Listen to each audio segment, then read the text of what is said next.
Muy bien. Hoy yo creo que los que somos papás y tenemos hijos todavía en la escuela, pues ya pasamos la tempestad, ¿no? De inscripciones y útiles y todo, uniformes y todo lo que va alrededor de iniciar clases. Sí sabe de lo que estoy hablando, ¿no? Sí, sí, nosotros nos queda el último, el cuarto, que acaba de empezar la prepa. Y gracias a Dios, pues ya empezó. Ayer estuvimos en el Bicentenario, tuvimos allá en el colegio Bicentenario, tuvimos una junta con los padres de familia de los alumnos que tenemos allá y la verdad que nos dio mucha emoción poder, poder ver lo que ha estado sucediendo con esa escuela. Terminamos el primer ciclo legalmente, y digo legalmente porque con el respaldo de la CEPIC, ya con nuestros certificados autorizados para que puedan hacer su año escolar como en cualquier otra escuela. Y este es el segundo ciclo que estamos empezando y pudimos ayer repartir los uniformes a cada estudiante, sus libros, no los libros que andan ahí rolando, que son buenos, que no son buenos, sino libros especiales que tenemos para nuestra escuela. Buenísimos los libros, muy buenos, luego útiles, todo. Y hicimos a los papás que pudieran hacer conciencia de lo que significa todo lo que están recibiendo. Y muy contentos. Los salones de clases con su aire acondicionado funcionando bien heladito. Qué bendición. Nos dio mucho gusto poder estar ahí. Y luego tuvimos nuestra reunión que tenemos como iglesia allá mismo en el Bicentenario, que empieza a la 1. Muy buena reunión. 4 nuevos, 4 recibieron a Cristo. Y en total eran unas 130 y tantas personas en la reunión, muy suave. Así es que estamos muy contentos. Y luego también, pues los que somos papás, que nos toca enfrentar los gastos mensuales con la familia en la casa, pues saben que el recibo de luz de, de agosto es el de los peores, dicen, ¿no? ¿Sí, verdad? ¿Sí saben lo que estoy hablando o no? Bueno, a mí me tocó un recibo que la verdad no quiero ni mencionar de a cómo, pero yo ya le había dicho a mi esposa que yo ya no iba a renegar por la luz, ya no iba a andar de que apaguen los aires, que ya es mucho, ¡hey! Y ya tengo tiempo que, préndalos, no hay problema, en la casa hay que estar frescos. Y pues sí, pero pues llegó el recibo. Lo agarré, me salí con él allá a un parque que está enfrente de la casa, grité un poquito y ya regresé tranquilo a la casa. Lo puse en el grupo de la familia en Sunsadale, así el recibo. A ver si decían los hijos, híjole papá, pues vamos, nada, así como que ni siquiera una manita, nada. Pero bueno, y todo esto nos lleva a una palabra clave que usé hoy para la enseñanza. Y usé la palabra administración. Quiero hablar un poquito sobre administración. Y continuando con el tema, con el título general que hemos usado en los últimos 2 meses, pues de una vez, administración que trasciende, ¿sí? Así es que nos vamos directo y si se fija cómo está la imagen, es porque aunque los hijos ya entraron a la escuela y aunque el Bicentenario ya empezó clases, gracias a Dios, pues nosotros también, los adultos, también vamos a clases, pero clases de la Biblia. Y ahí está el IBC para que se inscriba. Ahí no cuesta nada inscribirse, no cuesta nada el material, no cuesta nada ni el café, ni las galletas, ni las donas, ni todo lo que tenemos ahí para que la clase fluya. Sí. Así es que inscríbase. Hay más de 40 personas anotadas para empezar sus cursos. Dijo Jorge, el primero, el segundo y el tercero. ¿Sí? El primero es formación cristiana, el segundo es formación teológica, el tercero es formación de líder. Claro que tiene que ser el primero para entrar al segundo y así, ¿no? Muy bien. Siempre me dice Norún que se me olvida saludar a los que están viéndonos en Facebook, en todos los continentes de la tierra. Así es que un saludo desde OKS Campiña para todos y también aquí en la cafetería, los que están aquí abajo. Un saludo de parte de todo el staff de la iglesia. Muy bien, administración que trasciende. Vamos a empezar con 2 Corintios, capítulo 12, versículo 9. Me gusta mucho este texto que escribe Pablo y que nos lo deja para recordarnos cosas importantes. Bástate con mi gracia, pues mi poder se perfecciona en la debilidad. Por lo tanto, gustosamente presumiré más bien de mis debilidades para que permanezca sobre mí el poder de Cristo.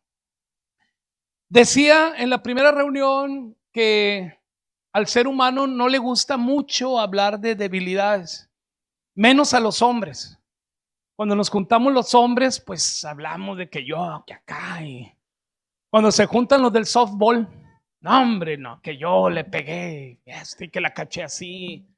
Aunque hayamos perdido el juego, todos fueron unas estrellas, ¿no? A la hora de platicar, no hombre, yo. Pero, y sí, pero hablar de las debilidades como que no es tema, y menos presumirlas, ¿sí? Pero aquí dice Pablo, dice, presumiré más bien de mis debilidades para que permanezca sobre mí el poder de Cristo. Muy bien, la Biblia dice, cuando somos débiles, Cristo nos hace fuertes. Así es que sí es bueno bajar los hombros tantito y bajar un poquito la mirada y decir, Señor, tú eres Dios poderoso, ayúdame a salir adelante en todos los aspectos. Y en lo que tiene que ver con la administración, pues escogí este tema porque creo que es un tema que nos interesa a todos. Y yo siempre he dicho que la Biblia hay tema para todo.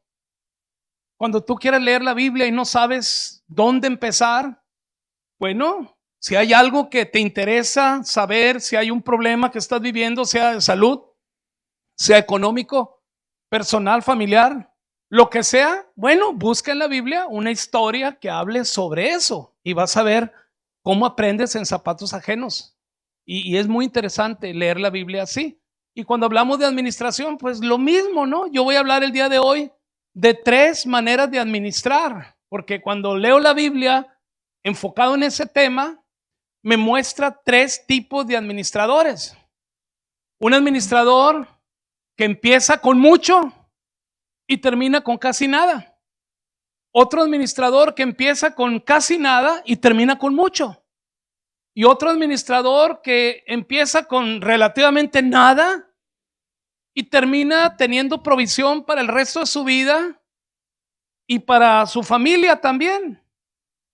Entonces, ¿qué tipo de administradores queremos ser? ¿De los que empiezan con mucho y terminan casi con nada? ¿O de los que empiezan con casi con nada y terminan con mucho? ¿O de los que ni saben lo que tienen o creen no tener nada y terminan con provisión para toda su vida? Bueno, aquí hay algo que aprender y de eso queremos hablar el día de hoy. Bueno, administración según la RAE o el diccionario, la Real Academia Española, tiene que ver con ordenar, tiene que ver con disponer, tiene que ver con organizar bienes propios o ajenos, ¿ok? Pero administración, según la Biblia, tiene que ver con honrar a Dios. Honrar a Dios cuando queremos servirle. Honrar a Dios teniendo todo el cuidado de entender que lo que administramos le pertenece a Dios, no es nuestro. Y tener cuidado para que las personas que son parte de, digamos, de la iglesia y que dan sus dádivas para que la iglesia funcione, pues hacerlo con cuidado para evitar males entendidos y evitar críticas. Ahí en Corintios, no lo vamos a leer, pero 2 Corintios 8, 19 y 20, ahí puedes leer sobre esto que estoy diciendo. Entonces, cuando hablamos de administración, en general tiene que ver con gente, tiene que ver con planeación, tiene que ver con llevar la dirección correcta hacia la meta que buscamos, ya sea familiar, ya sea empresarial o ya sea en la iglesia. Sí, claro. Eso tiene que ver con la administración. Y voy a usar 3 personajes para explicar cada uno de estos tipos de administración. El primero, Salomón. Bueno, Salomón, ¿cómo le damos, verdad? En la iglesia carrilla, porque pues hablamos de Salomón. Últimamente hemos hablado mucho, ¿sí, no? Salomón viene del hebreo shalom, que significa paz, pacífico, el Pacífico. Eso quiere decir Salomón. Y dice la Biblia, muchos conocemos la historia de Salomón. Dice la Biblia que cuando su papá, David, le hereda a Salomón el trono sobre Israel, porque recuerden que su papá era el rey de Israel, y cuando muere le deja el trono a su hijo Salomón. Le hereda el trono, pero no solamente el trono, le hereda una gran fortuna. Y algunos teólogos que me ha tocado escuchar sobre esa fortuna de Salomón, dicen que sería equivalente hoy en día a 5 billones de dólares. Imagínate. O sea, eso heredó Salomón, 5 billones de dólares. ¿Cómo la ves? Es una buena feria. ¿Sí, no? Estaba pensando que escuché por ahí a uno de mis hijos decir que Michael Jordan es el deportista que tiene más dinero de todos los deportistas del mundo. ¿Sí, verdad? Y sus bienes son de 2.2 billones de dólares. Bueno, Salomón heredó más del doble de eso. Y no solo eso, hereda la corona sobre Israel, o sea, hereda un reino, aparte de la feria. Imagínate, ¿no? Increíble, o sea que Salomón, pues, fue un administrador que ya hemos platicado en domingos anteriores, que ya como rey tuvo un sueño en donde él soñaba que Dios le preguntaba que le pidiera lo que quisiera. ¿Recuerdan? Y Salomón dijo, sabiduría, eso quiero, sabiduría. Pues si ya tenía 5 billones de dólares, fuera el colmo que le dijera, dame una feria, ¿no? Sabiduría para poder administrar todo ese dineral. Y no solo el dineral, sino pues cómo gobernar sobre el reino de Israel, que su papá le había entregado la corona a él, pues como el sucesor. Hemos escuchado sobre eso, ¿no? Dice el versículo 10, de hecho ahí en Crónicas, segunda de Crónicas capítulo 1, ahí habla sobre Salomón y sobre lo que te estoy diciendo. Y en el versículo 10, pues ahí es cuando Salomón estaba en el sueño ese que te digo y dice, te pido sabiduría, conocimiento para gobernar a tu pueblo. De lo contrario, ¿quién podrá gobernar a este gran pueblo tuyo? Bueno, y Salomón se convierte en un muy buen administrador. O sea, empezó humilde, pidiéndole a Dios ayuda, porque pues ya tenía mucho dinero y luego era el rey de Israel. Entonces dijo, Señor, ayúdame, dame sabiduría. O sea, es un buen reflejo de humildad. Y Dios le da sabiduría y Salomón pues administró muy bien los bienes. Y no solo eso, los multiplicó. Al punto que llegó a ser el rey más famoso de todos los tiempos, el hombre más sabio humanamente hablando que ha existido en la tierra y el más rico de todos. Llegó a ser Salomón por la sabiduría que Dios le dio y pues qué bueno, está bien, gloria a Dios. El asunto es que, el punto aquí es que Salomón con el tiempo, su humildad empezó a agarrar un poquito de soberbia. Y cuando Salomón termina su tiempo, su historia, resulta que pierde mucho de lo que heredó. Es más, termina con el 20% de todo lo que él tenía. Ahí en 2 de Crónicas capítulo 1, ahí puedes leer sobre lo que te estoy diciendo. Pero nada más déjame puntualizar. Cuando Salomón estaba en su apogeo, multiplicando los bienes de lo que había recibido, resulta que en los 40 años que fue rey, usó 13 de esos 40 años para construir un templo de superlujo. Y ya que terminó el templo, construye un palacio para él de superlujo. Y para el palacio y para el templo duró 20 años, o sea, 13 para el palacio y 13 para el templo y 7 para el palacio. Ese tiempo le llevó en construcción de esas dos obras. O sea, la mitad de su reinado fue construyendo. Y si tú lees en la Biblia, ahí en 2 Crónicas capítulo 1, te vas a dar cuenta que tenía 200,000 trabajadores. Imagínate, para pagarle la raya cada sábado a 200,000 trabajadores. Mucho dinero. ¿Alguien trae un chihuahua por ahí? Lo traen escondido por ahí, pero bueno. Sí, perdonen los que están en vivo, es que hubo un ruidito así raro, pero no debería distraerme, pero pues somos humanos, ¿verdad? Pero bueno, tenía 200,000 trabajadores. 200,000, imagínate para pagar la raya. ¿Cómo le hacía Salomón para pagar la raya a 200,000 trabajadores? Bueno, tenía mucha lana. No solo lo que heredó de su papá, sino que dice la Biblia que él ganaba 22,000 kilos de oro al año. ¿Sabes qué es eso? Un kilo de oro hoy en día está valuado en $60,000. Por 22,000, échale pluma, es como 1.3 billones de dólares. Ese era el ingreso de Salomón al año, 1.3 billones de dólares.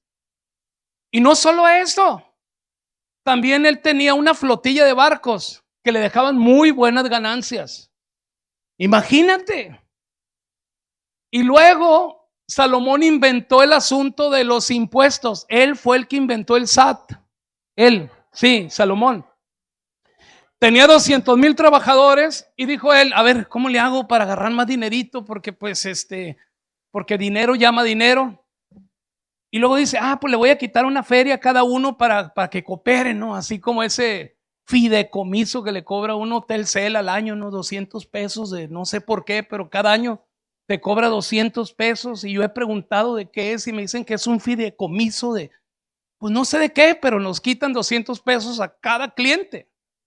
Pero bueno, Salomón dijo, pues le voy a quitar una feria a cada trabajador y le voy a decir que es un impuesto, es un fideicomiso, ha de haber dicho.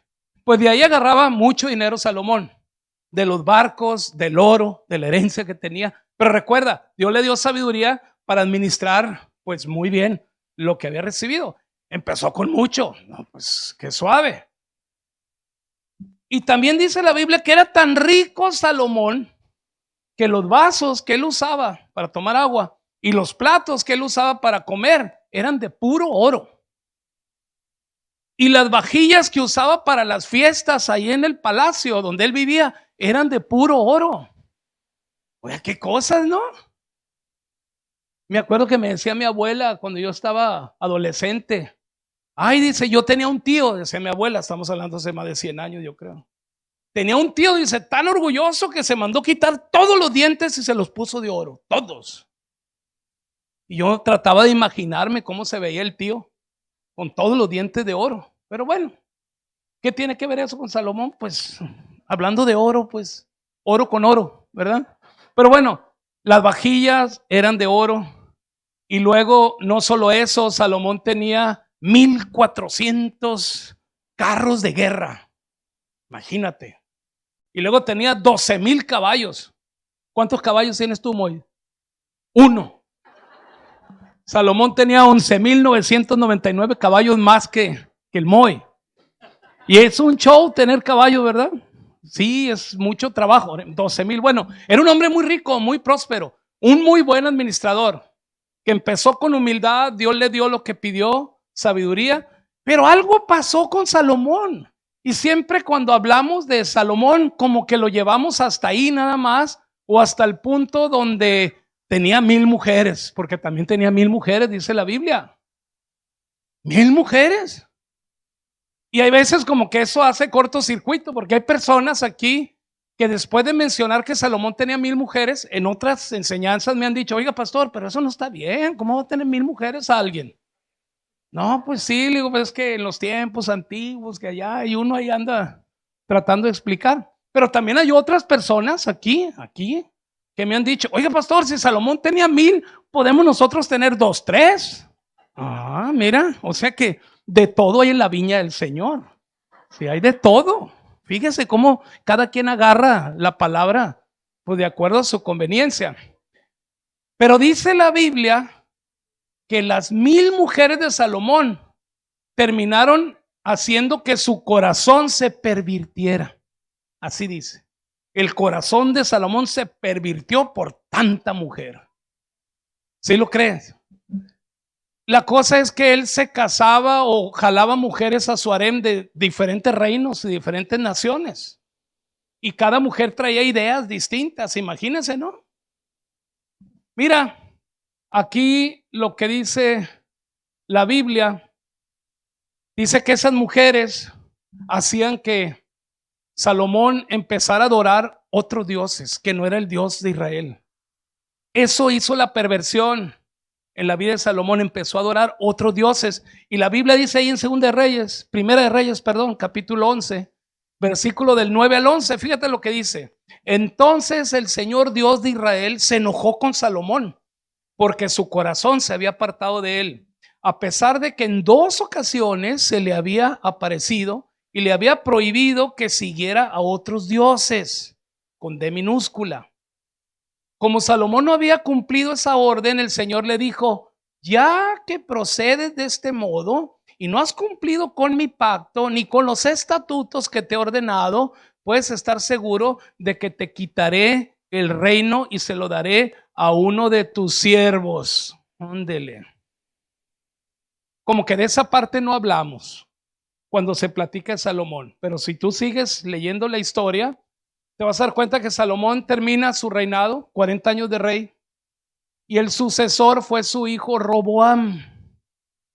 Y cuando Roboam, pues hijo de papi, sí, padre rico, hijo pobre, dice por ahí una película, ¿verdad? Es un dicho. Y te digo hijo pobre porque con Roboam terminó sucediendo lo que Dios ya le había dicho a Salomón en 3 ocasiones. Le había dicho: cálmate ya, deja de estar adorando a otros dioses, yo soy el bueno. Y como no hiciste caso, te voy a quitar el reino. Llega Roboam, toma posición del reino, y lo primero que sucede es que los israelitas hablan con él y le dicen: oiga, su majestad, está bien que usted sea el sucesor de Salomón, pero le queremos pedir una cosita aquí entre todos. No crea que es sindicato, pero aquí entre todos. Mire, bájele tantito la carrilla. Su papá nos dio mucha carrilla, nos puso a chambear de más. Luego los impuestos y jornadas muy largas haciendo el palacio y el templo. Pero denos chancita de trabajar 8 horas nomás, no tantas. Y ahí en la Biblia, fíjese lo que dice sobre esto, ahí en Primera de Reyes, capítulo 12, versículo del 4 al 8, dice: su padre, dicen los israelitas a Roboam, nos impuso un yugo pesado. Dice: alívienos usted ahora el duro trabajo y el pesado yugo que él nos echó encima. Así le serviremos a usted. Y Roboam dice: váyanse por ahora, respondió Roboam, pero vuelvan a verme dentro de 3 días. Cuando el pueblo se fue, el rey Roboam consultó a los jefes que en vida de su padre Salomón habían estado a su servicio. O sea, Roboam fue a preguntarle a los consejeros que tenía su papá cuando fue rey sobre ese asunto, de que les bajara la carrilla. Y dice ahí, dice: ¿qué me aconsejan ustedes que responda este pueblo? Preguntó.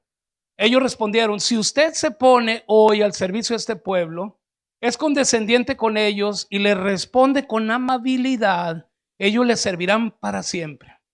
Pero Roboam rechazó el consejo que le dieron los jefes y consultó más bien con los jóvenes que se habían criado con él y que estaban a su servicio. O sea, los jóvenes de la generación de Roboam, pues han de haber sido puro riquillo, pues, ¿sí, no? Y luego Roboam como rey, pues era el mero entre los riquillos. Entonces Roboam ha de haber ido con sus amigos y les ha de haber dicho: oigan, fíjense que pues ya como rey, ahora resulta que los israelitas, el pueblo, pues me dicen que no quieren chambear tanto. Dicen que mi papá les dio mucha carrilla, ¿cómo la ven? No, no, ¿cuál carrilla? Pues si ellos no hicieron nada, porque ellos eran fifís, pues, ¿no? Entonces, resulta que dicen los amigos de Robam, no, no, no, no, mira malagradecidos que son estos después de que le dieron chamba. No, no, es más, mételes más carrilla, más horas de trabajo y que trabajen más para que se les quite. Entonces Roboam va con los israelitas, porque les dijo, recuerden, en 3 días los vuelvo a ver. Entonces, dice el versículo 19, como Roboam no quiso ceder a la petición, dice el 19, desde entonces Israel ha estado en rebelión contra la dinastía de David. Pero recuerden que Dios le había dicho a Salomón que le iba a quitar el reino por andar adorando otros dioses. ¿Y qué pasa a partir de la decisión del hijo de Salomón? Bueno, resulta que se le divide el reino en 2. Y la parte donde reinaba o gobernaba Roboam terminó siendo nada más sobre 2 de las 12 tribus de Israel, sobre Judá y Benjamín. Y la otra parte, 10 tribus, se dividen en el conocido reino del norte. Roboam queda reinando en el reino del sur. Y Jeroboam termina reinando, hermano de Roboam, en el reino del norte. O sea que Salomón termina con el 20% de lo que recibió cuando inició como rey de Israel. Salomón termina perdiendo el 80% de todo lo que poseía. ¿Por qué? Porque tanto glamour y tanta fama y tanto que yo y tanto que acá se subió como que al ladrillo donde dicen que se marea la gente y se le olvidó que Dios bendice para bendecir. Se le olvidó esa parte. Y más que bendecir a los israelitas, casi los esclavizó. Entonces como que Dios le dijo, empezaste muy bien, pero te has hecho soberbio y ya no puedo yo seguir dándote viada o piola porque no estás haciendo lo que deberías de hacer. Y aquí viene la primera enseñanza sobre administración. Querido hermano, Dios te bendice para bendecir. Para eso Dios te bendice. Y si tú tienes claro eso en tu mente, tú vas a mantener la bendición que Dios te da. Bendición en todos los aspectos. Si tú tienes claro que la iglesia es el cuerpo de Cristo en la tierra, la iglesia, tú, yo, la iglesia, los que tenemos a Jesús en el corazón, la iglesia funcionando en la continuación de la obra de Jesús en la tierra, la iglesia ayudando a la gente necesitada, la iglesia llevando el evangelio. Y cuando tú eres bendecido por Dios, entonces tú eres parte de los que hacen que la iglesia funcione. Y si eso se te olvida, entonces todo lo que tienes se empieza a reducir. No sé si te ha pasado eso, que digas, ay, yo ni sé dónde quedó todo el dineral que traía, mira, se me fue. Sí, aquí está un ejemplo de administración. Número 2, segundo personaje que quiero mencionarte el día de hoy, se llama Jacob. Jacob, que en noruego sería Jacob con K, por si tenías el pendiente. En italiano, Giacomo. ¿Sí? ¿Qué tiene que ver eso? Pues nada, pero pues es información. Jacob, hemos hablado también mucho de él aquí en la iglesia. Norún, mi esposa, habló sobre su historia, si recuerdan. Un engañador, un usurpador, alguien que le compra la primogenitura a su hermano mayor Esaú por un plato de lentejas, ¿recuerdas? Alguien que engaña a su papá Isaac, ya viejo y ciego, para que le dé la bendición como primogénito. En esos tiempos era muy importante ser el primogénito, porque el primogénito era el encargado de llevar la batuta del papá, era el encargado de seguir adelante con los negocios, era el que tenía como que pues cierto favor del papá. Acuérdate, bueno, ¿para qué nos vamos tan lejos? Nosotros vivimos aquí en México y aunque los papás dicen que no, como que siempre hay algo con el hermano mayor. No sé, no sé, como que el hermano mayor, y los que somos el del medio, como que somos la torta ahí. Yo fui el del medio. Norún también. Moisés también. Y los del medio siempre decimos, oye, pero que a él sí, a mí no. Y el papá dice, no, hijo, todos iguales, pero hay algo, hay algo, hay algo. Los del medio están de acuerdo conmigo. Hay algo ahí. Pero bueno, sí. Esto de la primogenitura era muy importante en esos tiempos y todavía era muy importante. Los noruegos como que lo tienen un poquito más subrayado, porque en Noruega se usa mucho que cuando los papás envejecen, le venden la casa al primogénito, o como que el primogénito es el primero que decide si va a comprar la casa de sus papás. Y se me hace muy interesante porque cuando la compra, como que el papá se la da más barata del costo real y los otros hijos reniegan porque dicen, pero pues el beneficiado va a ser él. Él se va a ahorrar tanto en comprarle las casas a ustedes. Y bueno, y empieza ahí un dilema. Los papás noruegos cuando envejecen compran un departamento, entregan la casa o la venden al hijo mayor, como en el caso en la casa de Norún, pues el hijo hombre se fue el que se quedó con la casa y las mujeres pues ahí salieron volando, ¿no? Pero bueno, ese es otro tema, ¿no? Ya parece mitote o parece reclamo, ¿no? Pero bueno, aquí Jacob pelea la primogenitura y cuando se da cuenta su hermano Esaú de lo que sucede, de que le vendió por un plato de lentejas, supuestamente no tomando tan en serio él la situación, pero luego que se da cuenta que engaña a su papá, Jacob, para que le dé la bendición como primogénito, y cuando el papá se da cuenta que fue engañado por su hijo Jacob, entonces Jacob se tiene que ir de su casa y la mamá de Jacob le dice, ¿sabes qué? Ya se dio cuenta tu papá y tu hermano andan muy molestos contigo, vete, córrele y allá te vas al desierto y llega a la casa de tu tío Labán, ahí puedes quedarte, escóndete ahí. Y se va Jacob y llega con su tío Labán. Ok, llega Jacob con una mano por delante y otra por detrás, o sea, sin nada más que la varita esa que usaban en esos tiempos, que era el cayado, esa varita que usaban los pastores para las ovejas, como que por allá, por allá.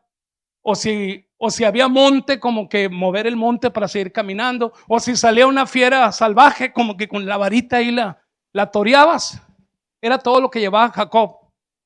A lo mejor llevaba en la punta de la varita un pañuelo con una frutita, así como salían las caricaturas. Sí, a mí me tocó hacer eso de niño. Una vez dije, ya me voy de mi casa. Y agarré una escoba, el palo de la escoba, y agarré un pañuelo y puse una manzana y un monito que tenía yo, un pinocho. En Norún llora cuando digo eso. Y tenía el pinocho y la manzana. Y ahí voy yo, ya me voy de la casa. Yo no sé por qué cuando me fui, traía traje de baño puesto, calcetines blancos y los zapatos del homenaje del lunes. O sea, zapatos de choclo, pues. Y luego una camiseta interior, pero sin manga, bien fajadito. Y así salí, ya me voy, con mi pinocho y mi manzana. Llego a la esquina, ya cuando salí de la casa, llego a la esquina y el vecino me dijo, Miguel, ¿a dónde vas? Y como no supe qué contestarle, me regresé corriendo a la casa. Esa fue mi experiencia. Pero Jacob se va con Labán, llega con nada, pero resulta, fíjate bien aquí, y ahí hay referencias bíblicas para que estudien lo que te estoy diciendo sobre Jacob. Resulta que llega Jacob y pues empieza ahí a trabajar en la hacienda de su tío Labán, pues cuando menos para que sus gastos de estar con ellos pues fueran, sí, quedaran tablas, ¿no? Y ahí está Jacob trabajando y trabajando, hasta que llega el punto que le dice el tío, oye Jacob, pues te voy a pagar algo, pues aquí eres muy trabajador, y luego pues ya te quiero poner como administrador de mi ganado. Y Jacob, no, tío, no, yo estoy aquí, pues aquí vivo y pues yo no ocupo que me pague. Pero bueno, dice la Biblia que llega el momento que le dice Jacob, ok, está bien, tío. Mire, todas las ovejas que usted tiene, ovejas que están revueltas entre las manchadas, las rayadas y las puras blancas. Y yo sé que a usted pues no le gustan mucho las ovejas rayadas y las manchadas porque tienen menos valor que las blancas, de acuerdo a los tiempos que se vivían, como que eran más impuras unas que las otras. ¿Qué le parece si las ovejas rayadas y manchadas y oscuras me las da como pago y usted se queda con las puras blancas? Y con eso. Y le dice el tío, bueno, está bien. Entonces Jacob separa las ovejas blancas para un lado y las rayadas, manchadas y oscuras para otro lado, y las acomoda a 3 días de camino un rebaño de otro. Y cuando Jacob llevaba a las ovejas a beber agua al arroyo, dice que ponía Jacob, que cortaba unas varas de un álamo, y las pelaba, le quitaba la cáscara a las ramas, y con esas varas ya peladas hacía una especie de cerco ahí por donde estaba el arroyo. Y según la idea de Jacob, que no tiene nada que ver con la genética, era de que las ovejas embarazadas, cuando veían a la hora de tomar agua esas varas así blancas, como que la criatura o el bebé o la ovejita que traían en su vientre iba a salir del color contrario a lo que eran. O sea, una idea rara, así como ideas raras que tenemos todavía, ¿no? Que ahí viene el eclipse y que ponte no sé qué de color rojo para que no te eclipses. O sea, sí, ¿verdad? Cosas raras. O de que se le cayó la mollera, pégale para levantarla. Bueno, cosas raras pero que para algunos le funcionan. Y dice la Biblia que Dios como que dijo, ay, Jacob, no. Pero le favoreció. Y el rebaño de Jacob empezó a multiplicarse. Y para no hacerte la historia larga, cuando Jacob se va de la casa de su tío, 14 años después de haberse ido, resulta que se va más rico que el tío. O sea, llegó sin nada y terminó siendo más rico que el tío y se va con un montón de ganado. Y no solo eso, se lleva las 2 hijas del tío con él, a Lea y a Raquel. Y no solo eso, se lleva las criadas de cada una de las hijas a Silpa y a Bila. Y llega el tío y le dice, pues no, pues qué, pues es lo que yo me gané. No, pues tiene razón, pero pues es mucho, pues sí. Y aquí el punto es, ¿cómo le hizo para llegar sin nada y terminar con mucho? ¿Cómo le hizo? Claro, el favor de Dios sí, pero mira, ¿qué crees que hizo Jacob con tanta mujer que se llevó? Bueno, no tanta como Salomón, pero sí eran 4. ¿Y por qué Jacob estaba tan aferrado a comprarle la primogenitura a su hermano Esaú? ¿Y por qué tan terco en que su papá le diera la bendición como primogénito y luego irse allá con el tío y terminar llevándose a las hijas y a las criadas de las hijas? Mira, Jacob tuvo con las hijas de Labán y las criadas de las hijas 12 hijos. Y los 12 hijos fueron cada uno de ellos los pioneros de las tribus que formaron el pueblo de Israel.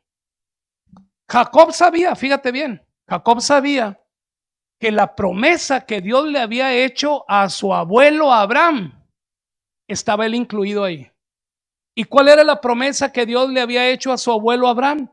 Bueno, pues aquí en la Biblia, en Génesis 12, versículo del 1 al 3, recuerda que la promesa es, te bendeciré, haré de ti una nación grande, te bendeciré y haré famoso tu nombre y serás bendición. O sea, él sabía, Jacob, que él había heredado la promesa que Dios le había hecho a su abuelo. Y él estaba consciente de eso. Y él estaba siempre así como diciendo, no, es que eso que Dios le dijo a mi abuelo, ahora pues ya no está mi abuelo y ya mi papá también ya se murió. Entonces pues ¿quién queda? Pues ahora me toca a mí. Yo voy a llevar adelante el plan de Dios, la obra de Dios, el sueño de Dios. Lo que él le prometió a mi abuelo y a mi papá pues es también para mí. Y el apóstol Pablo, ya años después de eso, ahí en Gálatas capítulo 3 versículo 29 dice Pablo, y si ustedes pertenecen a Cristo, son la descendencia de Abraham y herederos según la promesa. O sea, dice Pablo, no solo Jacob, no solo Isaac heredaron la promesa de Abraham, sino también nosotros por medio de Jesús. Querido hermano, Un administrador, Jacob, no fue administrador solamente del ganado. Él administró la promesa de Dios. Él aseguró que la promesa de Dios avanzara y que la promesa de Dios fuera hacia adelante. Querido hermano, ¿por qué crees que nosotros hacemos lo que hacemos como iglesia? ¿Por qué crees que ayudamos a los niños en el Bicentenario con la escuela? ¿Por qué? ¿Por qué crees que construimos esas casitas que hacemos en diferentes colonias? ¿Por qué? ¿Por qué despensas para acá y para allá? Y siempre, una y otra vez, yo le digo a la gente, nosotros no fuimos llamados a poner una escuela, ni fuimos llamados a repartir despensas, ni fuimos llamados a construir casas. Fuimos llamados a predicar el evangelio. Pero nos damos cuenta de la necesidad de la gente y pues un vaso de agua y una ayuda material, pues amén. Y yo siempre he dicho como que el evangelio con una tortita por un lado como que se saborea mejor, ¿verdad? Sí, se saborea mejor. Si tú vas a visitar a alguien y te platica y te platica y te platica por 2 horas, pues dices tú, ni agua me dieron. Pero si te dan cena, dices tú, wow, qué suave estuvo la plática. Amén, ¿verdad que sí? Bueno, pero la visión es predicar el evangelio, llevar a Cristo a la gente, llevar a la gente a Cristo.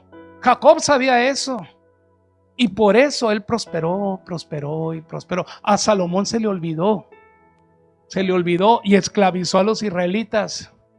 Pero mira, el tercer personaje y último sobre este mismo tema, alguien que no tenía nada que administrar, alguien que estaba por morirse, pero tuvo que llegar un profeta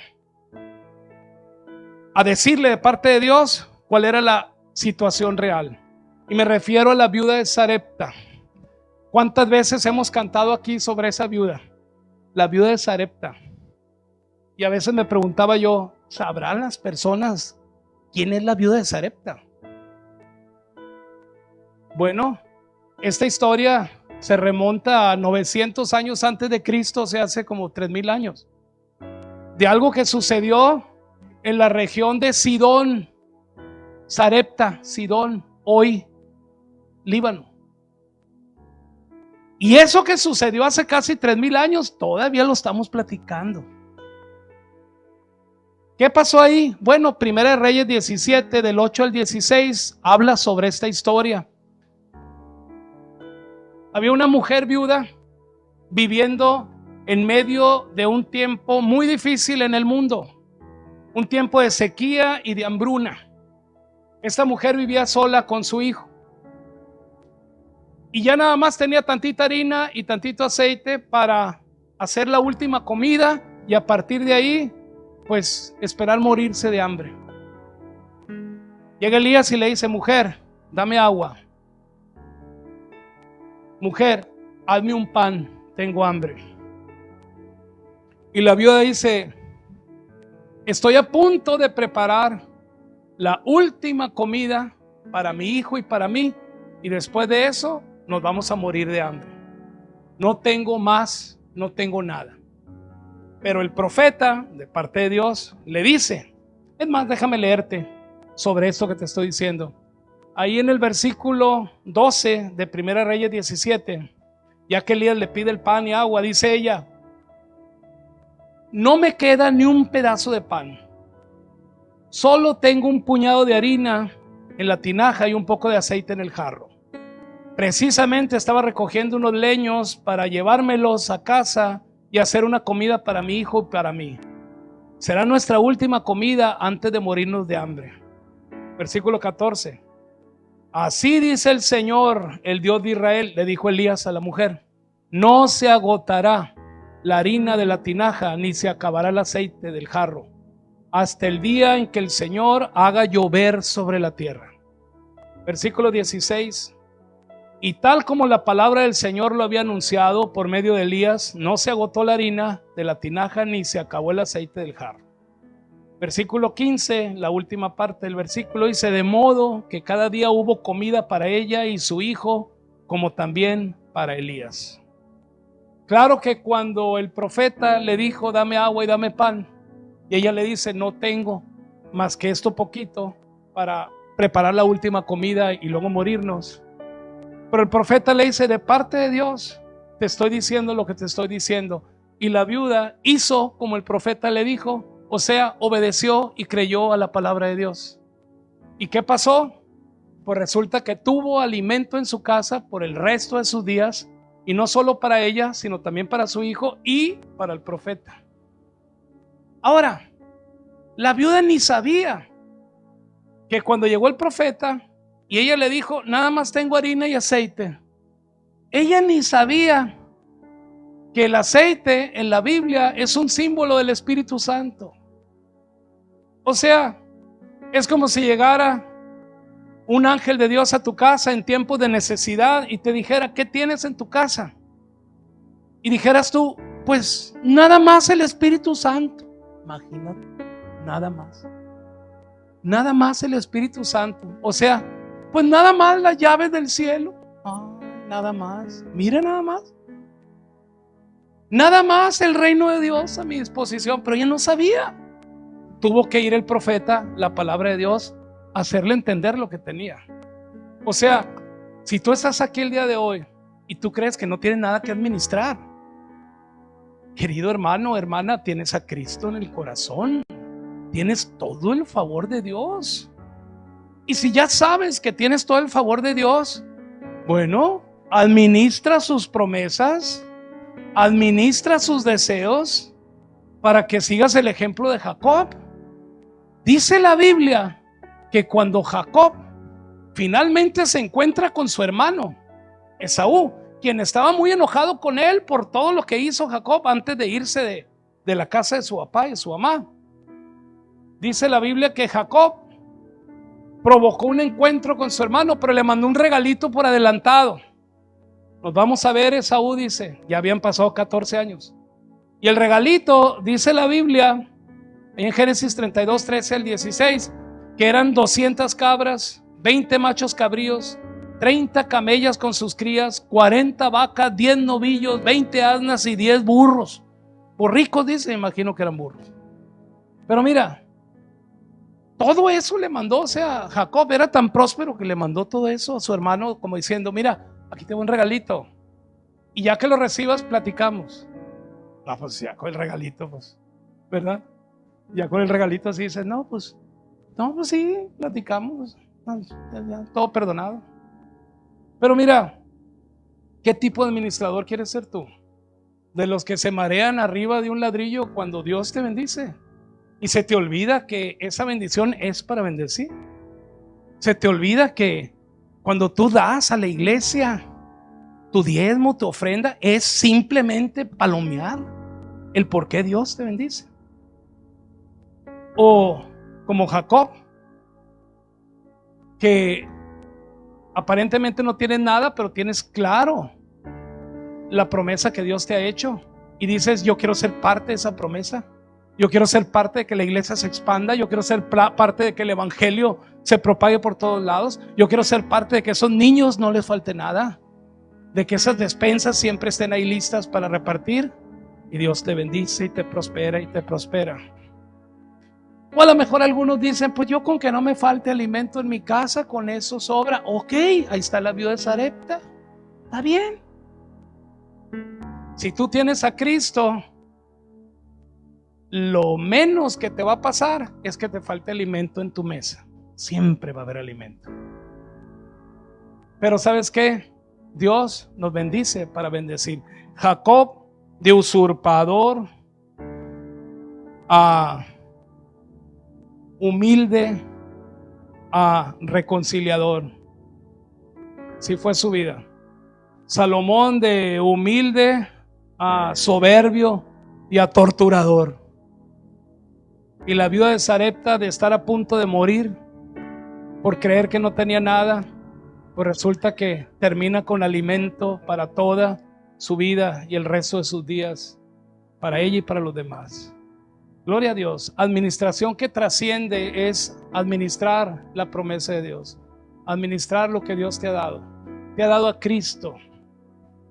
Cristo es el camino a todo lo que Dios tiene para ti.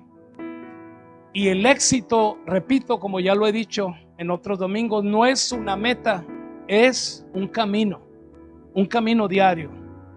Dios quiere que vivamos en éxito todos los días. No un día, todos los días.